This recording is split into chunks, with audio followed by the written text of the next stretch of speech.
बरोबर 16 अध्याय सांगा. बरोबर ना. सुरुवात आहे त्याची. 15 अध्याय संपले. 16 अध्यायाला सुरुवात. ज्यांना मनाची सुरुवात आहे. इसी तरह मध्ये चालतंय.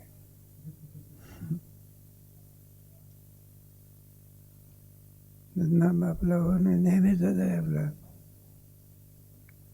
नमन कशा करता करतात. नमन म्हणजे काय, त्याचे प्रकार किती आणि त्याचं फल काय. आपण नेहमी पाहतो ज्ञानेश्वर महाराजांनी 2-4 अध्याय सोडून दिले. तर बाकीच्या अध्यायामध्ये कोणाचं नमन केलं? श्री गुरुचं केलेलं आहे. त्याचा जय जय जय जय वशुद्ध उदारे प्रसिद्ध अनवर्त आरंदी वर्षी नमो विशद बोध विदग्धा विद्यारविंद प्रबोधा. असे आता विश्वात्मके देवी येणे वागिज्ञ दोषावी दोषोरी मज द्यावे बसाय झाले. नमन याची फलश्रुती कोणची? फलश्रुती आहे आपल्या. आता आपण अध्याय म्हटलं ना, 13 म्हटलं जायचे केली वैविध्याची अधिकार. हे सगळे दाब आहे. स्मरणात शक्ती आहे. कशामध्ये? आता स्मरणात जर शक्ती असेल एवढी मोठी, तर मग आता प्रत्यक्ष कृपा केली तर केवढी शक्ती असेल. नमन म्हणजे इथे पूर्वसंस्काराने जी वृत्ती उत्पन्न होत असते, पूर्वसंस्कारामुळे जी वृत्ती उत्पन्न होत असते, त्या वृत्तीला अनुसरून आता नाही जयाचे केली स्मृती ज्ञान म्हणतात. ज्ञानाचे स्मरणामध्ये जर एक महान शक्ती असते. एक बाई आपली ती निघाली. आपली निघाल्यानंतर एक घडलेली गोष्ट आहे बघा. घर शेतामध्ये आणि तिचे सासरे उभा राहत होते आणि इकडे आपली ती इकडच्या भागाला एक कुटुंब राहत होतं. ती बाई काय करायची? प्रत्येक दिवशी दुपारच्या प्रमाणात साक्षीभावाला चहा घेऊन जायची. मग ते चहा घेऊन गेली बा. सासरे बा कुठं घरामध्ये गेली त्या आणि पायरीवर तो एक साप होता बा. तो एक साप नाही बरं का, वीज भरत होता बरं. ती गेली बघा, तिचं ध्यान नाही. पण ओलांडल्यानंतर तिने असं पाहिलं, तिला काय दिसला? बरं सापावर पायी पडलं नाही, चावलाही नाही. नुसत्या सापाच्या धक्क्याने ती मूर्छित पडली बरं का. नुसतीच मूर्छित पडली नाही, संपली बरं. साप काय झाला नाही, चावलाही नाही. बरं त्याला स्पर्शही झाला नाही, काय नाही. तरी सुद्धा इतका विषारी प्राणी आहे तो. केवळ त्याच्या स्मरणामुळे ही परिस्थिती मिळाली. केवळ कशामुळे? स्मरणामुळे. ही महान शक्ती कशाची आहे? तिच्या विषयामध्ये आहे. त्याप्रमाणे केवळ स्मरणामुळे जयाचे केली आणि होय विद्याची अधिकार. सगळ्या विद्या काय? ही शक्ती कशामध्ये आहे? स्मृती ज्ञानामध्ये. असं आहे स्मृती ज्ञान आहे. केवळ स्मृती ज्ञानामुळे सगळ्या विद्या प्राप्त होतात. आपण एकलव्य कुठे द्रोणाचार्याकडे शिकायला गेला का? जी विद्या पांडवाला प्राप्त झाली नाही त्याच्यापेक्षा सरस विद्या कोणाला प्राप्त झाली? खरा गुरु कोणीकडे? पांडवाकडे. मातीचा गुरु, मातीचा गुरु जर एवढा शक्ती आहे, मग खऱ्या गुरुकडे काय चांगली आहे? मग नमनाची बोल केलेली आहे. त्याच्यामध्ये ज्ञानेश्वर महाराजांनी गोड म्हणले आहे. मावळ वेद नवलवदाईला चंडावर अद्वयाब्जनी विकास बनला. मावळा वेद विश्वाभास 2-3 मुद्द्याचा त्याच्यामध्ये विचार आहे. एक विचार त्याच्यामध्ये विश्वाचा विचार. मावळ वेद नवलवदाईला चंडावर अद्वयाब्जनी विकास या द्वैरूपी कमलाचा काय करतात विकास करतात. मावळवेचा विश्वाभास म्हणजे ज्ञानेश्वर महाराजांनी आणि विश्वाला भास म्हटलेलं आहे. आभास असतो मृषा बुद्धी, मिथ्यात्व जाणीव आहे. मग त्याच्यामध्ये विचार बघा, जगत विचार आपण नेहमी करत असतो. वेदांतशास्त्रामध्ये कोणत्याही वेदांतशास्त्रामध्ये जगत विचार असतो. जीव विचार, जगत विचार, अधिष्ठान विचार, सदा विचारे तस्मात जगत जीव परात. कोणताही वेदांताचा ग्रंथ असू द्या, मग पंचदशी असो का वेदांत परिभाषा असो का कोणताही असो, विचाराच्या कक्ष ठरले. सदा विचारे तस्मात जगत जीव परात. क्षणोक्षणाची करावा विचाराला. नासत्व विद्यते भाव ना भाव विद्यते सदा. उभयोरपि दृष्टवंतस्तनयो मी कोण ऐसा करावा म्हणे ज्ञानेश्वर देव. त्याचा पहिला विचार कोणता आला? विचाराला मावळवीत विश्वास आहे. ज्ञानेश्वर महाराजांनी भास म्हटलेलं आहे. त्याला काय म्हटलं आहे? यावरून विश्व सत्य नसून काय भास आहे नाही का. जो लपवणी जगदा भास जावी मग ग्रास. विश्वकारी चांगले 65मध्ये बसलेले आहे. भास म्हणजे भ्रम, अनेक प्रकार आहे. भ्रम म्हटलेलं आहे. जगताचा आपल्या आत्मस्वरूपाच्या ठिकाणी भ्रम आहे. म्हणजे जरा आता वेदांताचं मत, दर्शनकाराचे मत आहे. त्या दर्शनकाराच्या मतामध्ये जगत विचारामध्ये प्रत्येकाची मतं एक एक आहे का भिन्न भिन्न आहे. एकाचा एकाशी नगाडे संबंध आहे. मग दर्शनकारात त्याच्यात 12 दर्शनकार, 6 आस्तिक, 6 नास्तिक. नास्तिकाचा प्रश्न आहे सगळं तिथे फरक आहे. आस्तिक दर्शनकार, नास्तिक दर्शनकारामध्ये जगत विचारच नाही बा. प्रवृत्तींच्या निवृत्तींच्या जनान विदुरासुरा न शौचम न पिचाचारो न सत्य असत्यम प्रतिष्ठन्ते जगदा. ईश्वर विश्वर मानायला काय नाही. असत्यम प्रतिष्ठन्ते जगदा. अपरस्पर संभवतम की म्हणण्यात काम आहे. आपल्याला जगात कसं निर्माण होते? अपरस्पर संभवतम. दोन युग्म एका ठिकाणी आले की जगत काय होते? निर्माण होते, असं त्यांचं मत आहे. पण हे सारं खंडित मत आहे. कोणतं मत आहे? खंडन करण्यात जाईल लायकीचं नाही आहे. खंडित केलं तर त्याला थोडं अस्तित्व दिल्यासारखं. तुम्ही काहीतरी त्याला मान्य केलेलं आहे म्हणजे खंडित सुद्धा काही म्हणजे नाही. त्याला काय मतं म्हणायचे. मग त्याच्यामध्ये सगळी आसुरी संपत्तीचा प्रभाव होत असतो. नास्तिक मतामध्ये कोणती संपत्ती आहे? आसुरी संपत्ती. ल्यावे खावे बरे असावे सदैव किंवा स्त्रिया गायले ऐकावे स्त्रीलोक डोळा देखावे अनुभव आहे सगळ्या. माझ्यामध्ये सगळा नास्तिक प्रकार आपल्याला दिसून येत असतो. त्यांचा विचार मग त्याच्यामध्ये शून्यवादी, माध्यमिक, योगाचार, सौतरात्रिक, वैभासिक हे सगळे नास्तिक दर्शनकार आहे. मग आस्तिक दर्शनकारामध्ये न्याय, सांख्य, वेद, मीमांसा दर्शनकार. न्यायामध्ये 2 प्रकार, पाच्य नवयायिक. संख्यामध्ये 2 प्रकार, सांख्य आणि योग. मीमांसेमध्ये 2 प्रकार, पूर्वमीमांसा आणि उत्तरमीमांसा. जगत विचार केलेला आहे त्याच्यात. सांख्याने सुद्धा जगत विचार केलेला आहे. तो प्रकृतीचा परिणाम आहे. परिणामवाद कोणाचा आहे? सांख्याचा आहे. तो काय मानतो? तर तो हा दिसतोय हा कोणाचा परिणाम आहे? प्रकृती पुरुषांच्या विद्यनादी वर विकारांश गुणांश विवेदी कार्य कारण कर्तृत्व हे तो प्रकृती होते आहे. हे सगळी क्रिया दिसते कोणाची आहे?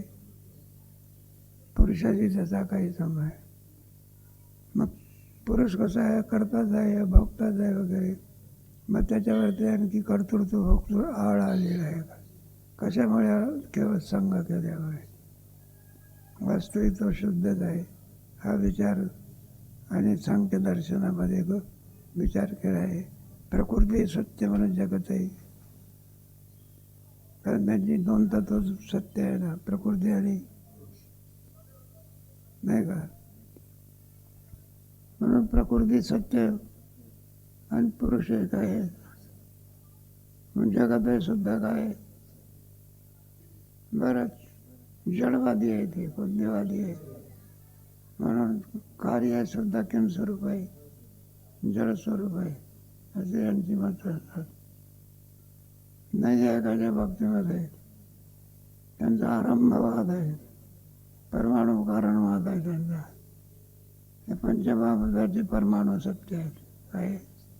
आणि या परमाणूचं जे जगत आहे हा देणोक त्रिणोक मोठा अवयव आहे.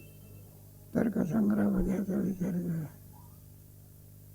म्हणून जगत सत्य तो मानलेलं आहे. कोणी नाही आहे काही सुद्धा परमाणूचं कार्य मानलेलं आहे.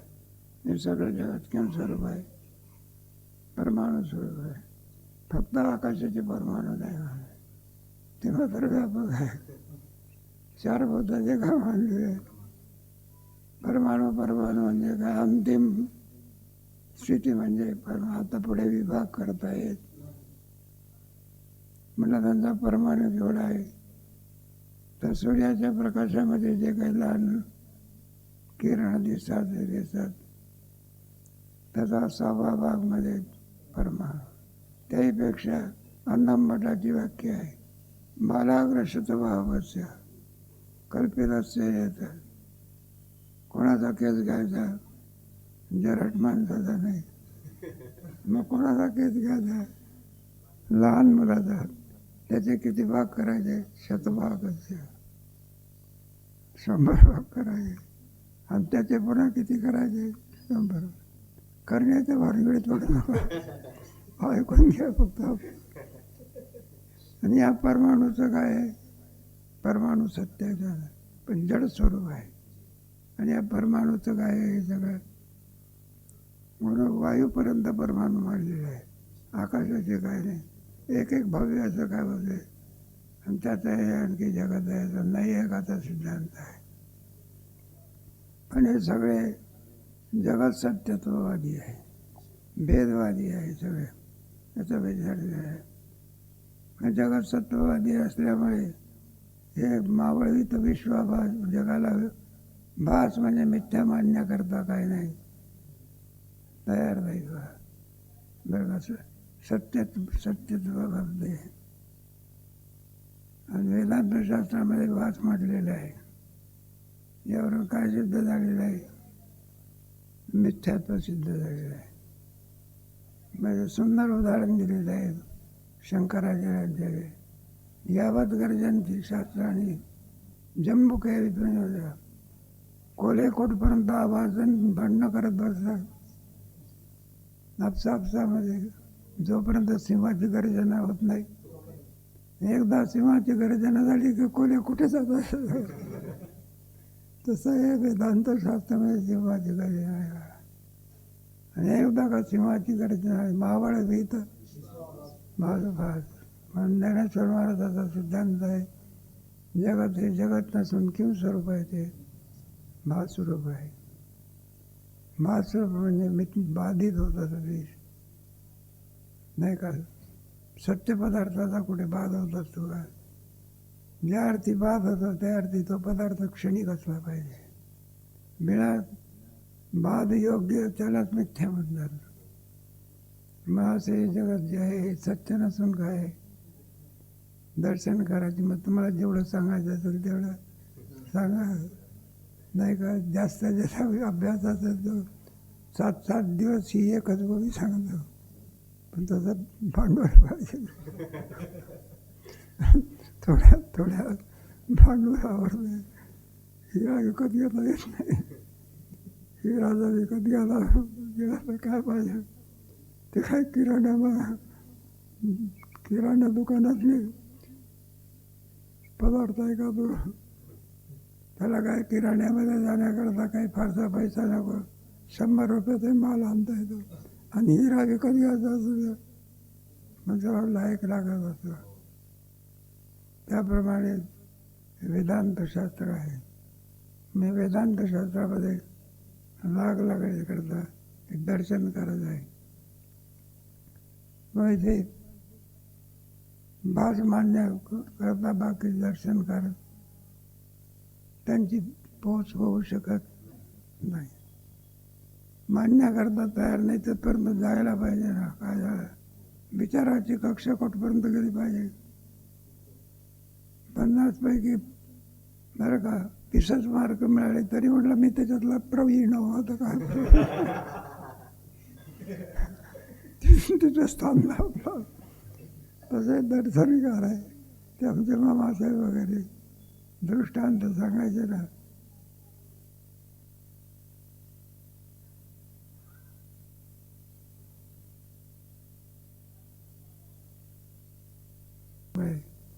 ते आपले दार लुटून घेतले ते पटामध्ये विक्षेप होतात.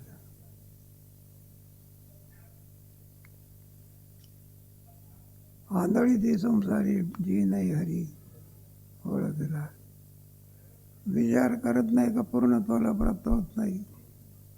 जमीन खोदत नाही का पाणी लागेपर्यंत खोदत नाही. पाणी नाही का खोदत नाही. तसं विचारामध्ये शक्ती आहे पण तत्पर्यंत आपण काय करत नाही, विचार करीत नाही. म्हणून अंतिम निर्णय तत्वनिर्णय मानला. वेदांतशास्त्रामध्ये तत्वनिर्णय घेतलेला आहे. त्या तत्वामधली ही सगळी वेद त्याला भास असं म्हटलेलं आहे. माझा प्रश्न असा उत्पन्न होत असतो दर्शन करायच्या मताप्रमाणे मामा वगैरे गोष्ट सांगायच्या. निर्णय करून बसले पण यथार्थ निर्णय होऊ शकला. मग त्याच्या एक गोष्ट आपल्या आंधळे होते 4-5 असे मिळाले एका ठिकाणी बसले. आपले चालले ते आंधळेच ती. तिकडून एक हत्ती येऊन राहिलेला होता आणि तो हत्ती असा खाली बसला पण आका उभा राहा. त्या आंधळ्याच्या कानावरती गोष्ट केली जवळ कोण आलेला आहे. मग त्याने पाहण्याची काय झाली. असं थोडंच आहे काय डोळेच पाहिजे प्रत्येकाला काय. त्या आंधळ्याने निर्णय केला म्हणजे आपण हत्ती बघू की दोघं. मग 4-5 आंधळे गेले आपले. कोणी पायाजवळ बसला, कोणी कानाजवळ बसला, कोणी सोंडीजवळ बसला, कोणी आहे. आणि प्रत्येकाने निर्णय केला हत्ती कसा आहे. ज्या भागावर ते जे स्थिर झाले तोच भाग मानून बसले. हत्ती कसा आहे सुपासारखा, हत्ती कसा आहे खांबासारखा, हत्ती कसा आहे सोंडेसारखा. निश्चित बरं का कोणता निश्चित ब्रह्म आणला. निश्चित ब्रह्म असताना अर्जुनाचा पहिल्या तरंगात अध्यायामध्ये कोणता ब्रह्म आहे न ज्योत्से ती गोविंद. मग तो आतुष्णी बाबा मी मुळेच लढणार नाही. निश्चित ब्रह्म मी काही नाही आहे ब्रह्म समजतो. मग पुढे कुठे त्याचा भ्रम गेला. नष्टो मोहात होती मग म्हणायला लागला म्हणलं तू जसं सांगतील त्याप्रमाणे वागेल. तोपर्यंत कशा झाला म्हणजे निश्चित भ्रमामध्ये प्रत्येकजण आले. कारण म्हणलं भक्ती पाहिला का विचार करायला लागले. मग तो सांगितला एक म्हटलं सुपासारखा असतो, एक म्हणतो खांबासारखा असतो. त्या आंधळीच ती. मग ती म्हणाले अरे म्हटलं देवाने आंधळं केलेलं आता तरी खरं बोलली. हत्ती सुपासारखा नाही खांबासारखा आहे. प्रत्येक जण आपापल्या दृष्टांतावरती काय स्थिर झालेले आहे. तितक्यात कोणता मनुष्य आला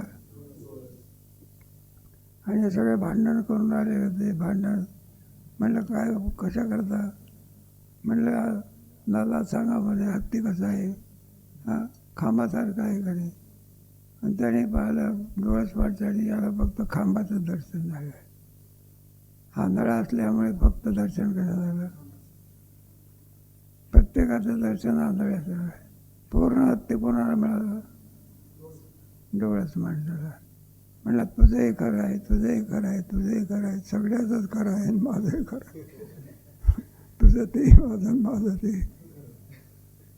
मग दर्शन म्हटलं आम्ही त्याप्रमाणे खरा हत्ती कुणाला कळाला डोळस माझा, जसं वेदांत शास्त्र हे डोळस शास्त्र आहे. बाकी त्यांना कळाला पण एका अंगाने कळाला. काय कळाला? सर्व अंगाने कोणाला कळाला? वेदांत शास्त्र.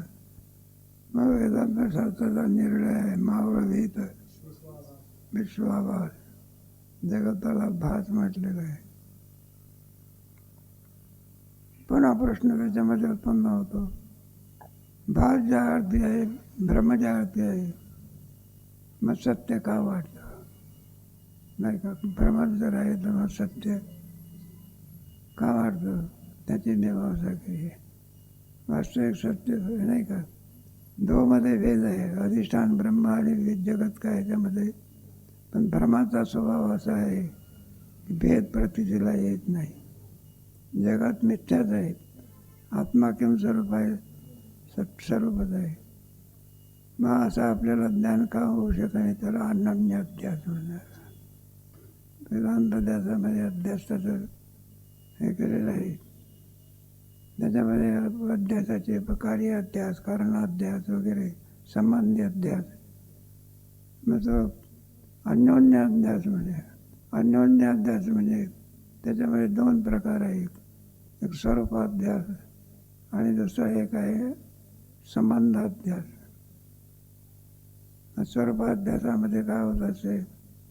अनिर्वचनीय पदार्थ निर्माण होतो. आणि संबंधाध्यासामध्ये संबंध मिथ्या. संबंध म्हणजे ब्रह्म एकच आहे, सद्रूप आहे, चिद्रूप आहे पुढे. आणि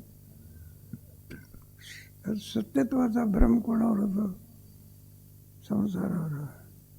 उदाहरणार्थ त्याला एक दिलेलं आहे बघा, अन्योन्य अध्यासामध्ये कल्पना एखादा स्फटिक आहे. स्फटिक कसा आहे? पांढरा आहे. आणि त्याच्याजवळ जास्वंदीचं फुल ठेवलं. जास्वंदीचं फुल कसं आहे?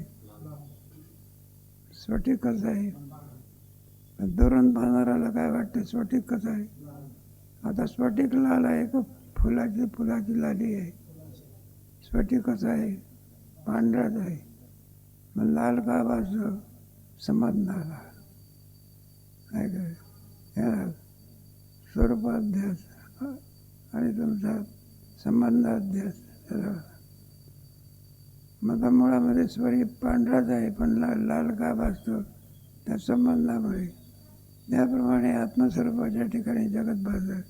आत्मस्वरूपाचं सत्यत्व कोणाच्या ठिकाणी भासतं? जगताच्या ठिकाणी. जगत मिथ्याच आहे. काय? मग सत्य का वाटतं? इथली सत्यता कुठं भासते? आणि परिणाम असा होत असतो, जगत मिथ्या असून सत्य भासते, आणि ब्रह्म सत्य असूनही काय भासते? मिथ्या भासते. दोचा अध्यास, याला अन्योन्य संसर्ग अध्यास, स्वरूपाध्यास. सुंदर आहे प्रकरण त्याच्यामध्ये. त्याचा परिणाम असा वाटतो, जगात सत्य नसून काय वाटते? सत्य वाटते. मग काय होत असते? वास्तविक जगत हे मिथ्याच आहे. स्फटिक कसा आहे? पांढराच आहे. मग आलेले जे लालपण आहे तो रक्तिम तर त्याचा नाही. मग श्रीगुरूच्याकडून ज्ञान झाल्यानंतर काय होत असते? जगत नष्ट होते का? नष्ट होत नाही जगत. नाहीसा होण्याकरता प्रतियोगी लागत असतो. मग जगत नष्ट कसं होऊ शकेल? मग काय होत असे? जग दृश्य पदार्थ हा कसा आहे? तो नष्ट होण्यासारखा आहे. दृश्य पदार्थ जो कोणी जगत म्हणजे दृष्ट नष्ट होण्याचा त्याचा स्वभाव आहे. मग काय होते? भ्रमकालामध्ये भासते आणि अधिष्ठानाच्या कालामध्ये त्याचा ऐत्रेकालिक अत्यंत अभाव आहे. भ्रमकालात सुद्धा नाही. ब्रह्मकालात सुद्धा नाही. पण हे केव्हा कळते? अधिष्ठानाचं ज्ञान झालं. दोरीवर ते सर्प नाही. पण दोरीवर ते सर्प नाही आहे किंवा ज्ञान होत असते. दोरीचं काय झालं? मग निश्चय होत असतो. भासण्यापूर्वी दोरीवर काय नव्हतं. भासते कालातही, ज्ञान कालातही. त्याप्रमाणे भासते काळात हे जगत सत्य नाही. भासण्यापूर्वी आणि अधिष्ठानाचं ज्ञान झाल्यानंतर मग भ्रमकारात सुद्धा जगत काय नाही, मिथ्याच आहे.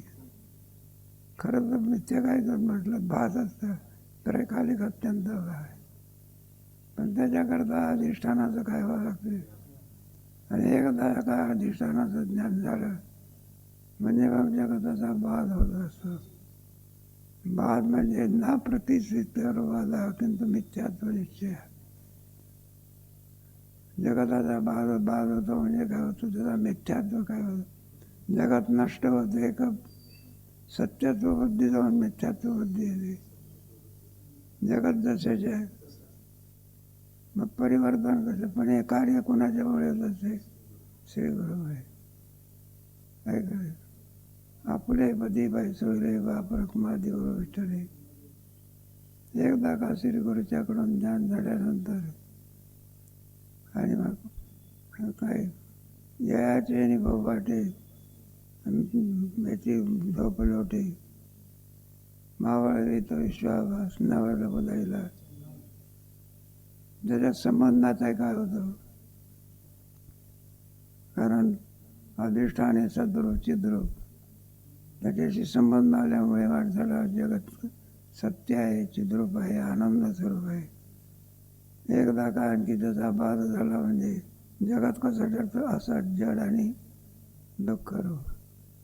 आणि यथार्थ रूपाने सगळं सजातीय विजातीय वेगळे देश काळ परिचय शून्य सद्रूप चिद्रूप आनंद स्वरूप अशा रूपाने जगताची प्रतीती येणं, याला म्हणत असतात मावळवीत सुंदर बघे आपल्या चिंतनीय विषय.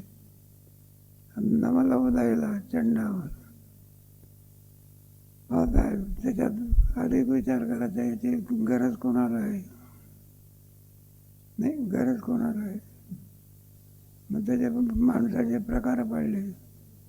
माणसामध्ये बद्ध एक मुक्ताचा वर्ग दोनच आहे, बद्ध आणि बद्धामध्ये पुन्हा 3 प्रकार, पामर विषय आणि जिज्ञासू.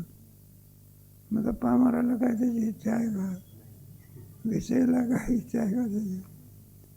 पामराला विषयाची इच्छा आहे त्याला, पण कोणत्या निषिद्ध विषयाची काय. दूध टाकून देत नाही, दूध टाकून देतो दारू पित असतो.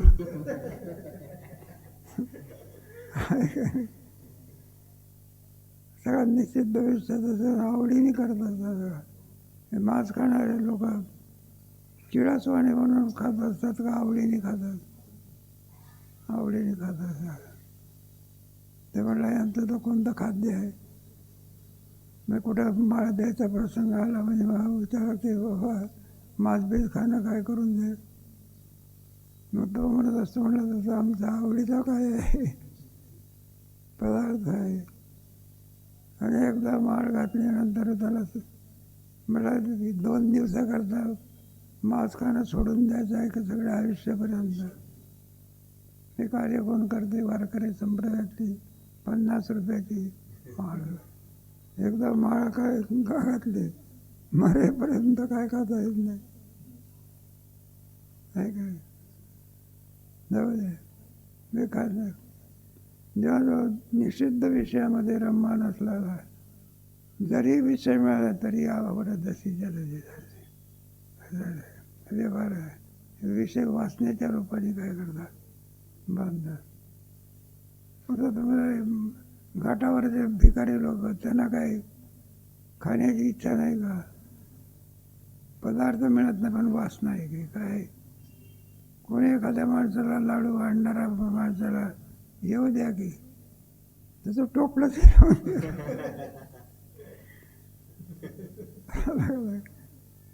विषय नाही का, पण वासना जशी आहे मुसाफर.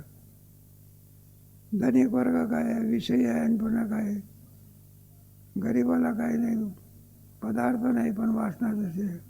प्रत्येक माणसाला वाटतं ना आपण गरीब नसून श्रीमंत वासना आहे. होत नाही तो प्रश्न, त्याला प्रारब्ध लागतं. काय लागतं, निपुत्रिकाला असं वाटत असते का मला मुलगा होत नाही. प्रारब्ध संसारामध्ये समाधान ठेवण्याकरता काय पाहिजे? त्याचा प्रयत्नाचा काय उपयोग नाही. तिथं काय प्रत्येक माणसाला वाटत असते आपलं स्वतःचं काय असावं. शक्य आहे का? शक्य नाही. मग वेदांत शास्त्र काय करत असते? अभावातही सुद्धा आणखी समाधान ठेवले. कशात? सर्वच पदार्थ आपल्याला भाव प्राप्त होतात का? मग वेदांत शास्त्र काय करते? त्याच्यातही सुद्धा समाधान ठेवले. कारण वेदांत विचार असं आपल्या प्रारब्धात नाही. मग रगडात बसायचं का? मग दुःखामध्ये सुद्धा समाधान प्राप्त करून देणारी शक्ती अध्यात्म आहे. नाही तर एखाद्याचा एकुलता एक मुलगा जर वारला आणि जर त्याच्या ठिकाणी जर विचार नसेल तर आत्महत्या करत असतो. काय करतो? आता डोकं फोडून देतो. काय ते मग काय ते आत्महत्या करणारे काय विचाराचा अभाव आहे. कशाचा? एखाद्याची चांगली संगती मिळाली तर आत्महत्या करण्याच्या पासून तो मुक्त होत असा. मग वेदांताच्या जीवनामध्ये अत्यंत आवश्यक आहे. समाधान राखण्याकरता एक शास्त्र आहे ते म्हणजे वेदांत. नसं धनिकालाही सुद्धा समाधान नाही, भिकाऱ्यालाही काय नाही.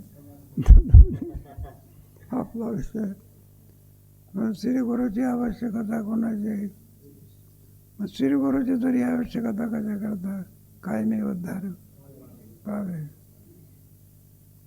कारण मोठ्यातलं मोठं जर दुःख कोणतं असेल तर ते दुःख जर कुठं बंधाचं दुःख आहे.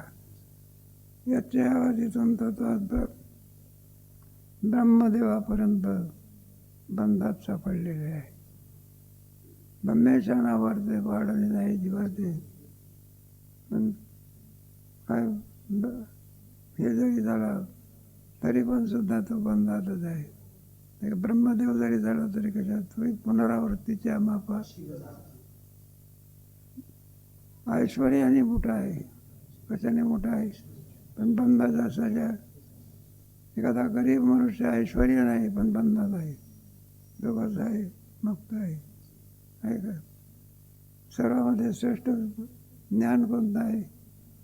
13वा देवाचा की त्याच्यामध्ये बाकीची सगळी ज्ञान सगळ्या ज्ञानाने जरी परिपूर्ण नसते. मौरांगी असे वीस डोळे असती असोसे परी एकली दृष्टी नाही. व्याकरणी चोखडान तर्की अधिकाडान पण आत्मज्ञानी पुढा.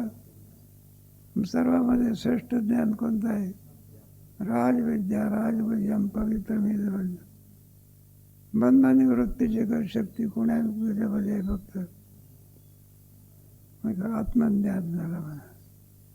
आणि हे आत्मज्ञान प्राप्त व्हावं एवढ्याकरता जो प्रयत्न करत असतो तो याचा काय नवाला उदयला आणि त्याच्या प्रांतामध्ये हा श्रीगुरुरूपी सूर्य उदयाला येईल.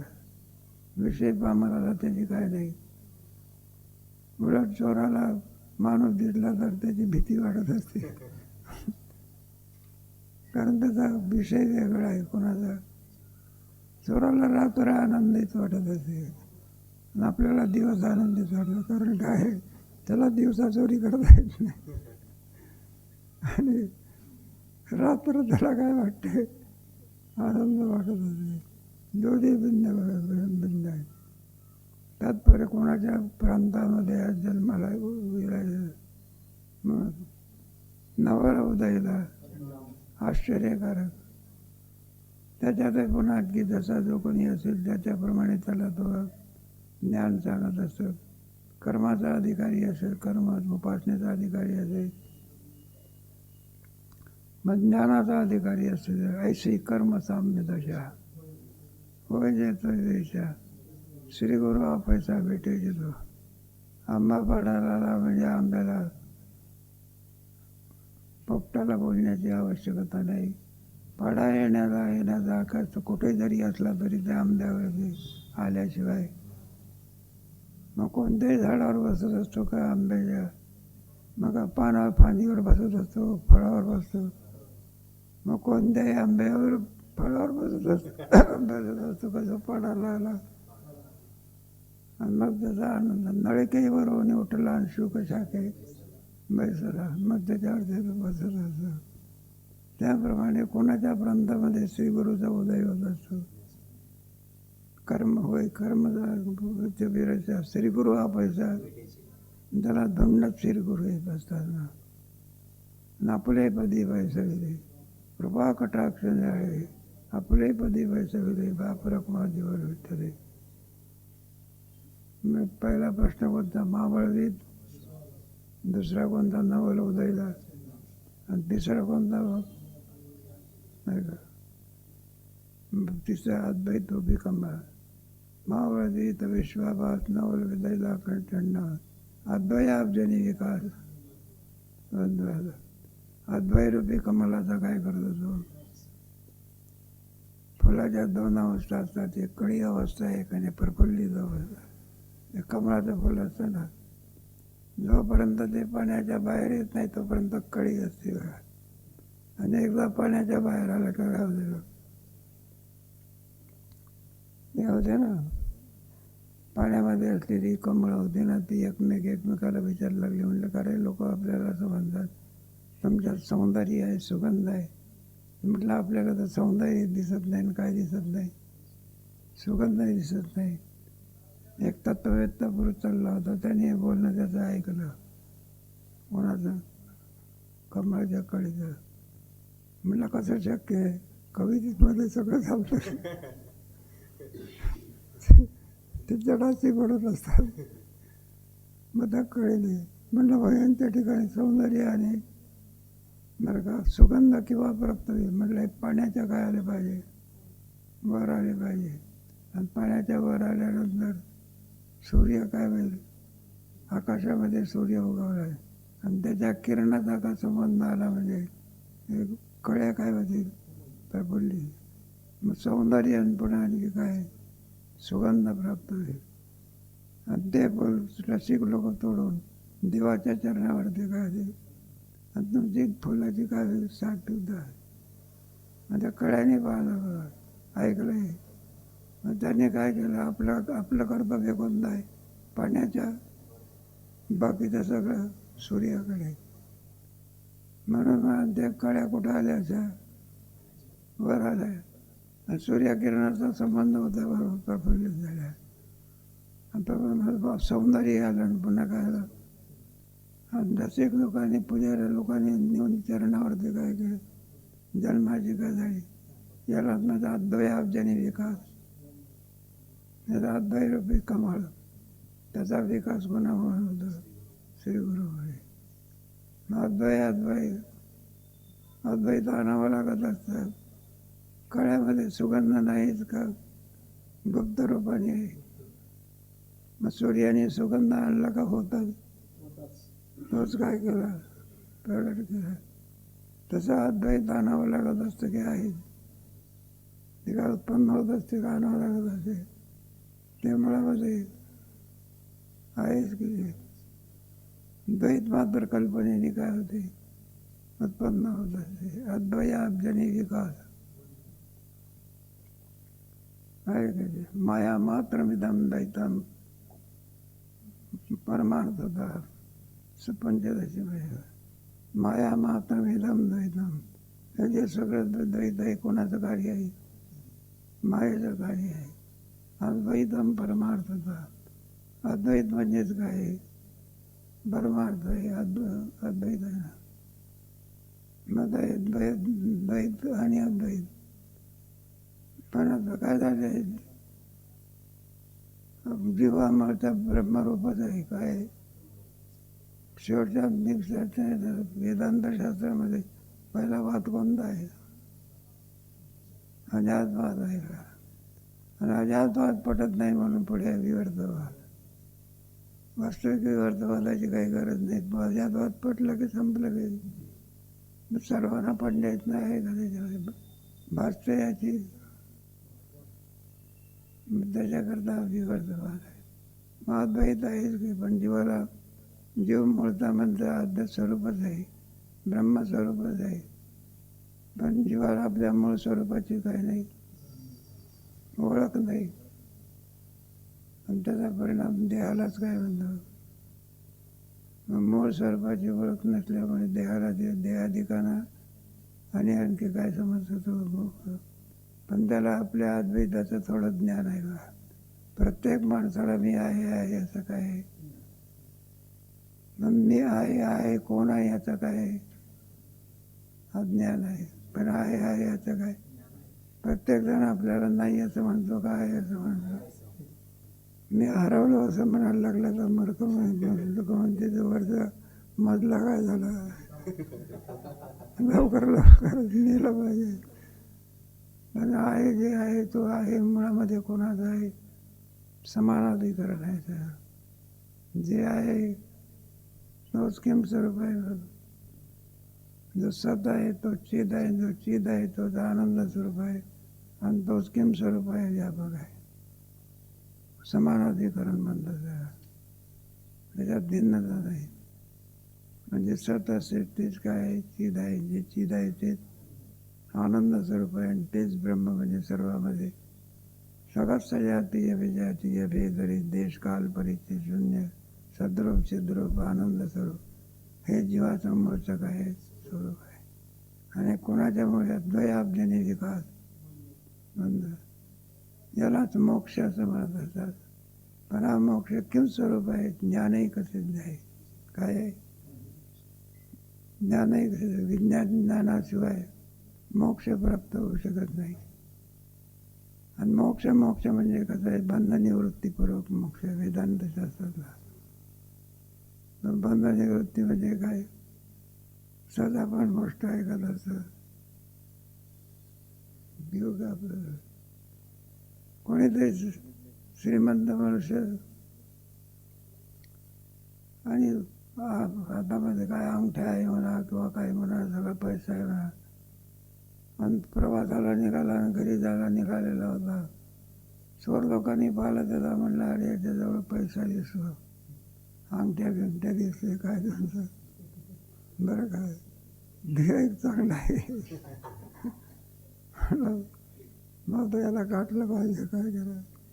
त्याचे शिक्षण असते का तुम्हाला, चोरी कशी करावी याचं काय प्रशिक्षण असते. अलीकडे काय चाललेलं आहे सगळं, लोक कसे महाराज आहे याचं काय चाललेलं आहे, शिक्षण चाललेलं आहे का, सगळं प्रशिक्षण आहे सगळं. असा बॉम्ब काढायचा की एक बॉम्ब टाकलं की राम भलं भाई यांची बुद्धी चालते. शास्त्रज्ञानाची मुलगी असा बॉम्ब काढत नाही की मेलेल्या माणसावर टाकल्या जिवंत होते.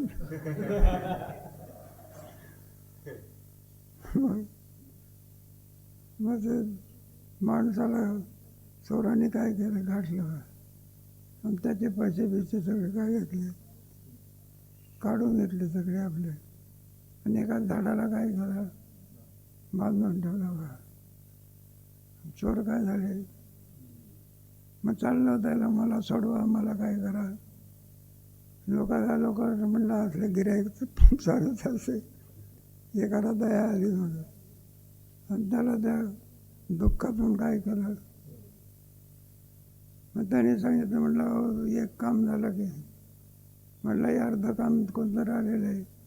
म्हटलं हे पाय बांधलेलं होतं, या दुःखातून सोडवलं, पण आमचा सगळा पैसा काय केलं, मी अर्ध काम राहिलं का. त्याप्रमाणे अनिष्टाची निवृत्ती, अनिष्टाची प्राप्ती. इष्टाची प्राप्ती म्हणजे सगळं सजातीय विजातीय, आणि अनिष्टाची निवृत्ती म्हणजे बंधाची. बंध किम स्वरूप आहे वेदांत शास्त्रात, काल्पनिक आहे. मग कल्पित बंध करता काय पाहिजे, क्रियेने काम भागत असते का. मग काय पाहिजे, ज्ञान. ज्ञानादेव तो इथे शास्त्रेक्ष म्हणलं. तार्किकाचा टाका संघ बसू काय नाही. काही म्हणतो बंधा निवृत्ती करता एकच साधन आहे, ते म्हणजे कोणतं, दरीची वर्गा तो क्षणची वावगा तरावया मृग जळाची गंगा. तो मग तर एकमेव कोणतं साधन असेल तर ज्ञान हेच त्याचं काय आहे. ज्ञाने विना एके उपाय करीशी चुके तरी गुंफेची अधिके. म्हणून श्री गुरुच्या कृपेमुळे का होते अद्वयाब्जनी विकास अन्वता.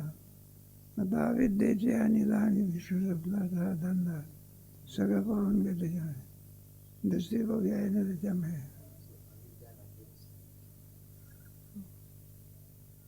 सीताराम करू जो अविद्या राहतील सोनिया गिळी ज्ञाना ज्ञान जो सुदिन करी ज्ञानिया अधिक विचारक आपला सीताराम बाबाची इथे आहे. त्याच्यामध्ये पांडुरामचं थोडं आहे की आपला सखोल अभ्यास लागतो झाला तर आपल्या ताकापुरतं रामायण करायचे राहिलेल्या गोष्टीचा विचार करायचे.